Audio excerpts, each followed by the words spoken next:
Hello, Teller County. Welcome to part 2 of our podcasts that we're putting together to get us ready for the open house coming up this Saturday. Roger, can I get you to kind of talk about what you're going to be putting out this weekend as far as information and what people can do and ask for and times? And that our Sheriff's Department open house is this Saturday from 10 a.m. to 2 p.m.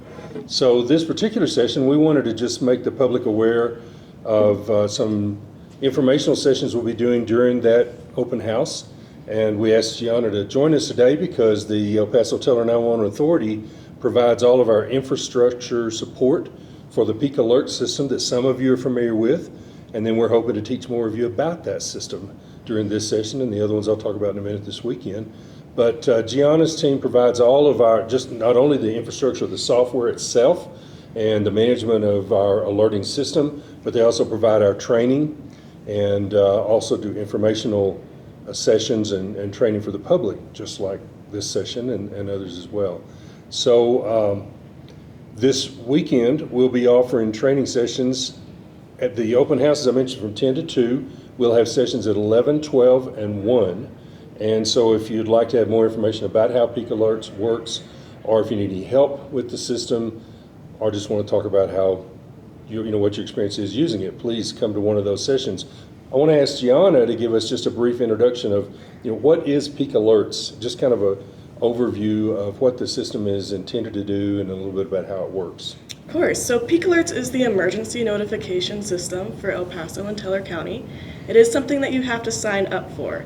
You can sign up to 5 addresses and 8 points of contact. So in addition to your home, you can get notifications for school, work, any other important places in your life. And those alerts are going to be coming in phone, text, or email. And from those, it is a targeted alert. So it will be targeting the area that's impacted for evacuation orders, shelter in place, pre-evacuation warning, anything like that is going to be going to whoever is impacted by those alerts. So sign up at peakalerts.org for those notifications. And just a little clarification here, because we get questions about this all the time. Somebody in Florissant is wondering why they're not getting alerted when there's an alert in Woodland Park. That's because they're very, very targeted as far as who's affected by whatever situation we got there, right? That's right. Yep. Okay. We want to make sure that you're only getting alerts that are relevant to you, so you don't get fatigued, don't get over alerted. Know when it's an emergency and you need to get out. Yeah, that seems to be one of the leading complaints, is that people don't get information from the other side of the county. And I will invite you, if you know that something is going on and you're not getting alerted for it because you are outside of the zone, the Teller County Sheriff's Office puts out a lot of information during emergencies on the Facebook page. And then we also have a very good working relationship with our local news sources. So check both of those before you start calling dispatch and telling them that you're not getting alerted for peak alerts when you're not in the affected area. Yeah.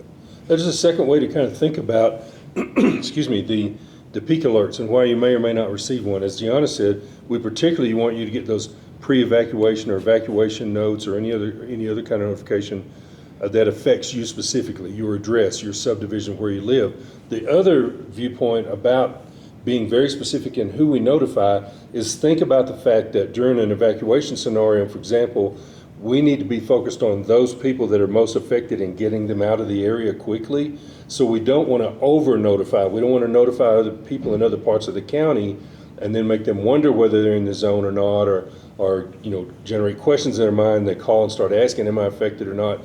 All the resources of the Sheriff's Department and the fire departments and any other first responder resources involved are going to be very, very focused on the people that are directly affected. So it's kind of, look at it both ways. We want to make sure we're taking care of you.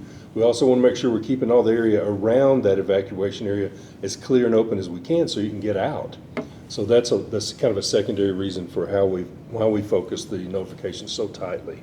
So as people are looking to get signed up for peak alerts, how can they look at getting contacted? What email, telephone, whatever? Yep, so for those emergency alerts, it's phone, text, email, or on the Everbridge app. So you can sign up to 8 points of contact on your account. We like having as many points of contact as possible so we can make sure that you do get those alerts in times of emergency. Okay. And that happens on the on the Peak Alerts website then, right? What is that address? peakalerts.org to sign Oh, up. that's easy. Yep, pretty easy. Yeah. Okay. And it's an easy sign-up form, it's an easy process, you just put in your information, how you want to be notified, as Gianna mentioned. Okay. She brought up a very good point too, if you have kids in school and you want to know if there's something going on around that, then put in that address as one of your other contact points. Your job, Gianna mentioned. So yeah, any place where you might be for an extended period of time or your family might be, you may want to think about listing that as one of the locations, and that way you'd be notified if you're involved in that. But yeah, it's an easy sign-up process. I think you'll find the form and the information requested is minimal. The app is useful. I mean, I get all of those methods that we just talked about. I get the text notification, I get the email, and I also have the app. So the nice thing is you can log into the app and you can see all the notifications in your area at one time. Now, so the app is Everbridge, correct? All right, and that is Apple and Android? Yes. that's Okay, correct. and then I understand there's a multilingual option that you're phasing in now? So ReachWell we've had for about a year now, so we can translate those alerts into up to 130 different languages. Oh. So you just download that ReachWell app, select Peak Alerts from the list. You don't Yeah. have to create an account, you don't have to put any information. It will have all of the alerts for Teller County in that organization, and you can select the language of your choice. Like I said, up to 130 different languages you can get through that app. Now, when you sign up for Peak Alerts and you put your information in there, you got your phone number, you got your email address, you got your personal address, all that stuff. Where does that information go? Does that information go to like third-party vendors or anything? No, nothing like that. It is Okay. all protected. It is only accessed by law enforcement, public safety officials, and none of that's sold to anyone. It's very protected and secure. Great. And just to mention we mentioned the app is called Everbridge, and it's because isn't that sort of the parent company or organization? Peak Alerts is like our name for our local version of the notification system. We wanted to give it a local recognition sort of name. Okay. So when you sign up for the app, it says Everbridge, but then when you put in your information, it'll recognize that your Peak Alerts is are the notifications that you should receive based on the information you put in your phone and email. Yeah, so when you sign up through Peak Alerts at that peakalerts.org, that is going to be with Peak Alerts. But it's powered by what we call Everbridge, which is the software that sends out those alerts, and also the app that we discussed. Peak Alerts is what we call it for the area, but Everbridge is used across the country in a whole bunch of different public safety agencies.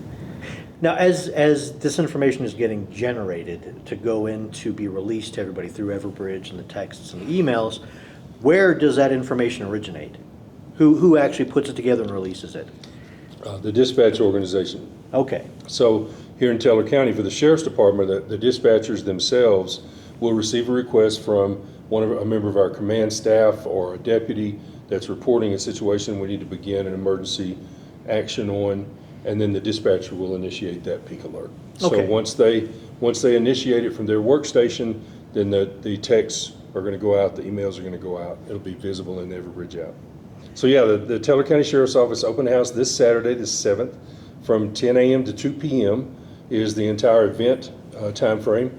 And on the hours at 11, 12, and 1, we're going to do an information session. So Gianna is part of a team of people that support the Peak Alert system for all of the emergency communication centers in El Paso and Teller County. That's why it's called the El Paso Teller 911 Authority.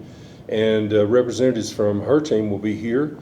They'll do a brief information session, a PowerPoint overview that'll give you a lot of the information that we've talked about here and some additional details and information about Peak Alerts, what it is, how it works, that kind of thing. But we'll also be available for any question and answers, and even to help you. So if you're having trouble signing up, if you find that you're not getting the notifications you think you should be, any of those kinds of problems, her team or some of us from dispatch who will be here as well, we'll be happy to help you with that. We want to make sure you get these alerts. So you'll have a block of instruction about this is how you sign up, and kind of just walk everybody through it. Exactly. Fantastic. And we will also be there to help you sign up if you need help with that.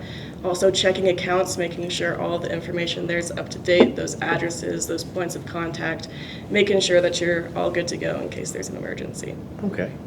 And Teller County is kind of a special case because you guys have the opt-in for the situational awareness alerts. So that would be road closures, smoke visible, burn restrictions, as a completely optional thing while you're signing up for Teller County residents. Kind of just having that situational awareness because we know that you're a special case with maybe one way in, one way out, making sure that your guys' dispatch center doesn't get inundated with calls when there's smoke in the air, stuff like that. So when you're signing up, if you're interested in those situational awareness, non-emergent alerts, that is an option as well. And those are pretty much limited to the ones that Gianna named. It's an excellent point. We felt like those were situations that aren't an emergency now, but they're all kind of scenarios that could result in an emergency, and that's when we decided to include them, and we're glad that the authority and the vendor were able to accommodate that, so that's very helpful. And those are email and Everbridge app only. You will not receive a phone call or a text for those situational awareness, road closure, burn restriction alerts. All right, so it looks like you could potentially have a whole lot of folks that really need this information. So I'm sure you're looking forward to helping out as many people as you can. Absolutely. I mean, technically, anybody that lives in Teller County, and of course, we have a lot of visitors, as we all know, this information could be helpful for them as well. But in particular, we're very focused on making sure that citizens and residents of the county have access to this. We hope a lot of you will come out and join us, attend these information sessions with us this weekend. We'd like to meet you and hear about your questions and any concerns or issues you may have with the system. Otherwise, we just want to use this tool to get the information to you when you need it. Well, Gianna, thank you for coming all the way up here to join us for this. And Roger, as always, we're getting to be old hat at this, aren't we? One day. All right. And everybody out there, thank you for joining us for this video. And we hope to see you this Saturday for the open house and this great information that you're going to be getting from the 911 authority. I got that right this time, right? And from our dispatch center. So thank you.